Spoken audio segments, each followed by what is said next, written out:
Всем привет! Вы на канале Dasha Models, и сегодня я буду строить довольно раритетный набор. Это РСЗО «Град» на базе старого Урала 375. И этот набор вы вряд ли уже сможете найти, а мне посчастливилось его собрать. Так что, надеюсь, вам видео будет интересно. Поехали!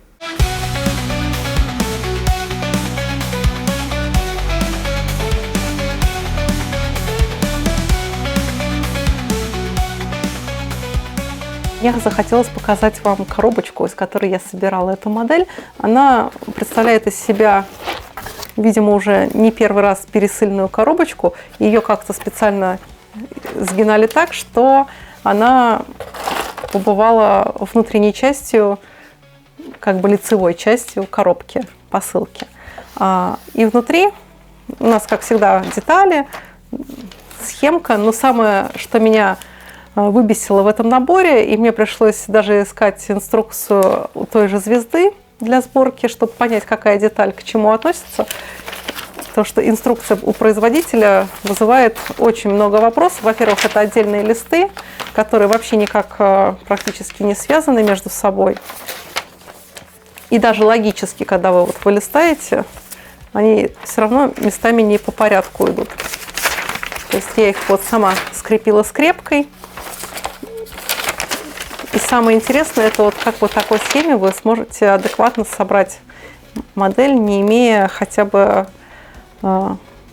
представления, что в итоге у вас должно получиться.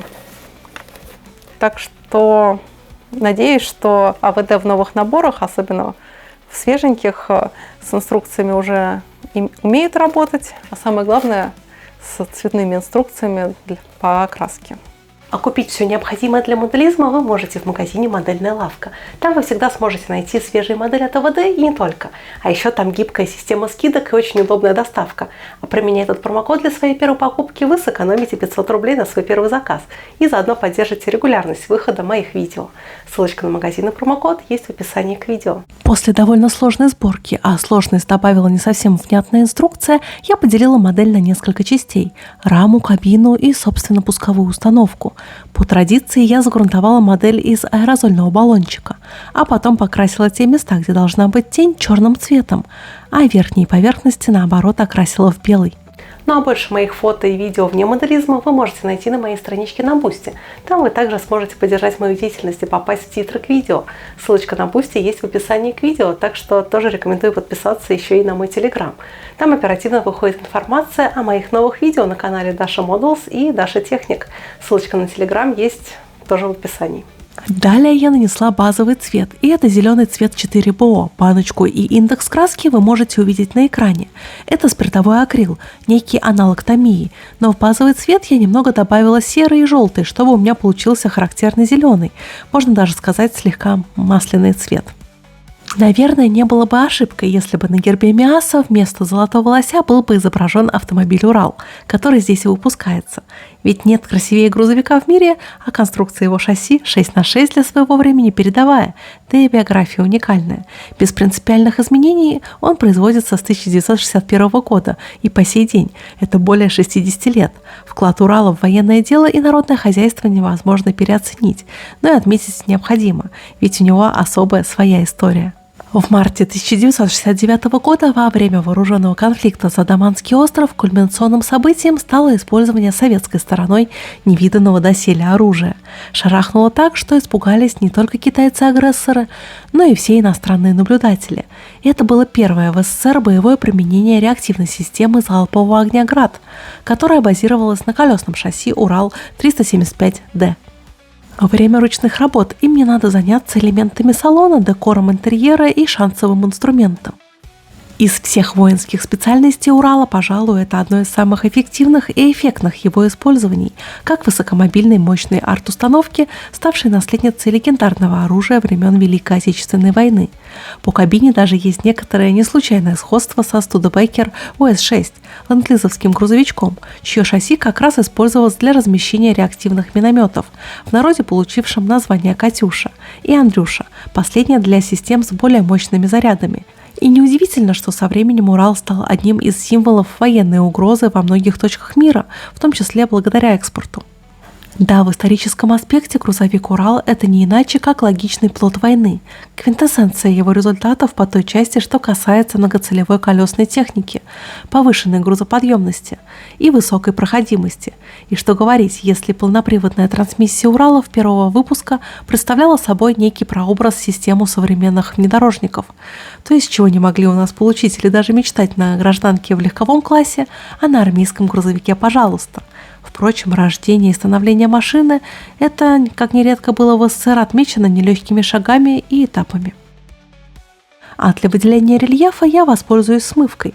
Поскольку краска от мачете глянцевая и отлично держится на модели после высыхания, то как-то подготавливать модель дополнительно я не буду. Действо разворачивалось в 50-х годах, причем с момента получения техзадания от Министерства обороны до появления первого ходового образца прошло всего 3 года. Производственная площадка рассматривалась в разных точках Союза, в том числе и в Забайкалье, в Улан-Удэ, на месте паровозоремонтного завода. И в итоге все сошлось на Уралазе, знаменитом автозаводе в городе Миасе Челябинской области, а подрядчиком в разработке машины стало конструкторское бюро НАМИ. Займусь остеклением, и тут его не так много, как бывает в автобусах, но мне надо окрасить резиновые уплотнители стекол. Первый опытный образец носил обозначение НАМИ-020. 3 ведущих моста на мощных колесах с односкатной ошиновкой. Это узнаваемо и сейчас. Но с кабиной на стадии становления были заметные превращения. Машину, что называется, создавали всем миром, а смежниками по кабине назначили специалистов ГАЗа, которые, не мудрствуя лукаво, предоставили несколько раздутый вариант по образу 151. В экспериментах пробовался и Зиловский верх с гнутыми лобовыми стеклами, что категорически не устраивало военных.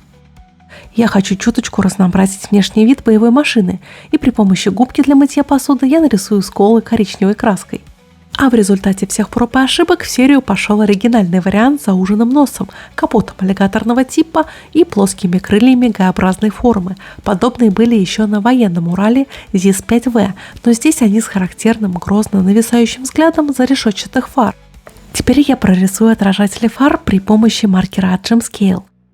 Узкая перекладина бампера, малый свес, угол всего в 45 градусов, большого диаметра колеса с грязевой резиной, ничего свисающего под днищем.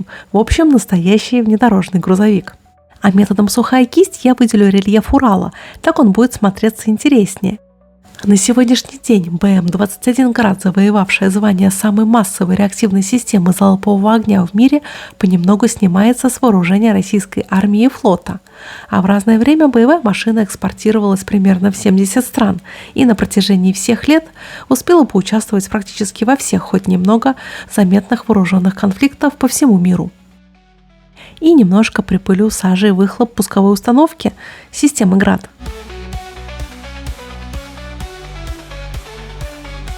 И вот такой Урал у меня получился. И надеюсь, это видео вас вдохновило на ваши собственные стройки. И надеюсь, ваши модели будут также аккуратно выглядеть на полке, как моя. До новых встреч. Пока-пока.